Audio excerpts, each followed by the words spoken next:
नमस्कार, मैं doctor Suarchala, Jeeva fertility centres में साइंटिफिक डायरेक्टर। जुलाई के महीने में हम हमारे चारों सेंटर में Jeeva fertility centres Banjara Hills, Sanath Nagar, Kompally और मणिकोंडा में फ्री कैंप रख रहे हैं। अवश्य आइए।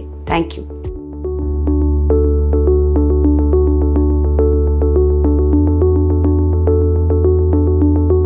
नमस्कार, मेरा नाम डॉक्टर सुअर्चला है। जीवा फर्टिलिटी सेंटर्स में मैं साइंटिफिक डायरेक्टर हूँ। स्पर्म का मॉर्फोलॉजी यानी आकार अगर ठीक ना हो तो क्या इनफर्टिलिटी हो सकता है? स्पर्म मॉर्फोलॉजी बेसिकली हम उसे कहते हैं जैसे जब हम उसका साइज शेप देखते हैं स्पर्म सेल्स के, मुख्य तौर से बोला जाए तो उसका सर, मिड पीस यानी गला और नेक, ये देखते हैं। और नॉर्मल स्पर्म मॉर्फोलॉजी का होना बहुत जरूरी होता है क्योंकि उसकी वजह से ही फर्टिलाइजेशन होने के चांसेस होते हैं और प्रेगनेंसी के चांसेस बढ़ जाते हैं। जब ये स्पर्म मॉर्फोलॉजी नॉर्मल होता है यानी कि आकार ठीक ना हो तो इनफर्टिलिटी हो सकता है। आइए समझते हैं कैसे। स्पर्म अगर अबनॉर्मल रहे, मॉर्फोलॉजी में अगर अबनॉर्मल रहे तो वो अंडे के अंदर पेनिट्रेट यानी घुस नहीं सकता। इसके जो प्रोटेक्टिव लेयर्स होते हैं अंडे के आसपास बहुत स्ट्रांग होते हैं, जिसकी वजह से वो अंदर नहीं जा पाता और फर्टिलाइजेशन नहीं हो पाता है। नॉर्मल शेप रहना बहुत जरूरी है, स्पेशली हेड का, क्योंकि तभी वो जोना पेलुसिडा यानी अंडे का जो बाहरी लेयर है उसे जोना पेलुसिडा कहते हैं, उसके साथ वो रिएक्ट करके तब वो स्पर्म के अंदर जा सकता है। और अगर शेप ठीक ना हो तो ये रिएक्शन नहीं होता, जिसकी वजह से फर्टिलाइजेशन नहीं हो पाता। अब नॉर्मल स्पर्म मॉर्फोलॉजी यानी कि अगर आकार ठीक ना हो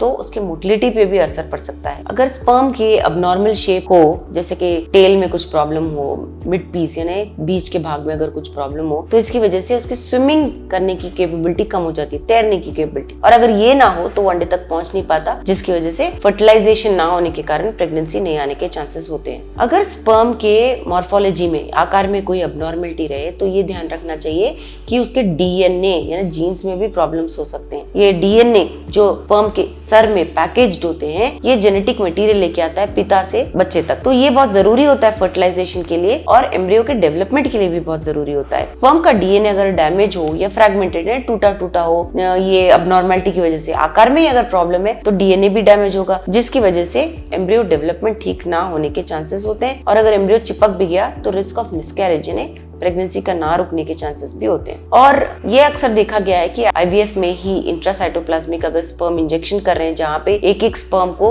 एक अंडे में डाला जाता है तो स्पर्म मॉर्फोलॉजी सबसे महत्वपूर्ण पॉइंट बन जाता है। अगर अब नॉर्मल स्पर्म रहे तो ये देखा गया है सक्सेस रेट इन टेक्निक्स के द्वारा भी बहुत कम हो जाता है अगर स्पर्म का आकार ही ठीक ना हो। इसका मतलब ये है कि अगर हम बॉडी के बाहर भी ट्रीटमेंट करें तो आकार अगर बिल्कुल भी ठीक ना हो तो आईवीएफ से भी सक्सेस रेट कम हो सकते हैं। अब नॉर्मल स्पर्म्स की वजह से जेनेटिक प्रॉब्लम्स भी हो सकते हैं, जो मैंने बताया आपको, डीएनए के म्यूटेशंस हो सकते हैं या क्रोमोसोमल अबनॉर्मलिटीज हो सकते हैं, जिसकी वजह से ये ऐसा वाला स्पर्म अगर अंडे में गया तो प्रेगनेंसी में प्रॉब्लम हो सकता है, जैसे कि मिसकैरेज या जेनेटिक बर्थ डिफेक्ट हो सकता है, जिसकी वजह से फ्यूचर ग्रोथ के लिए भी ठीक नहीं है। ये ध्यान में रखिए कि मैंने अब नॉर्मल स्पर्म बोला है यानी कि आकार में ठीक नहीं है स्पर्म, बट ये जरूरी नहीं है कि उसी की वजह से आपको प्रेगनेंसी नहीं आ रहा है। बहुत सारे फैक्टर्स होते हैं जैसे कि काउंट, मोटिलिटी, हरकत कैसी है, ओवरऑल स्पर्म हेल्थ कैसा है, ये भी बहुत महत्वपूर्ण रोल प्ले करते हैं। अबनॉर्मल स्पर्म है या नहीं हम ऑफ कोर्स सीमेन एनालिसिस द्वारा निर्धारित करते हैं, पर इसके ट्रीटमेंट ऑप्शंस क्या हैं, ये कितना सीरियस इशू है आपके केस में,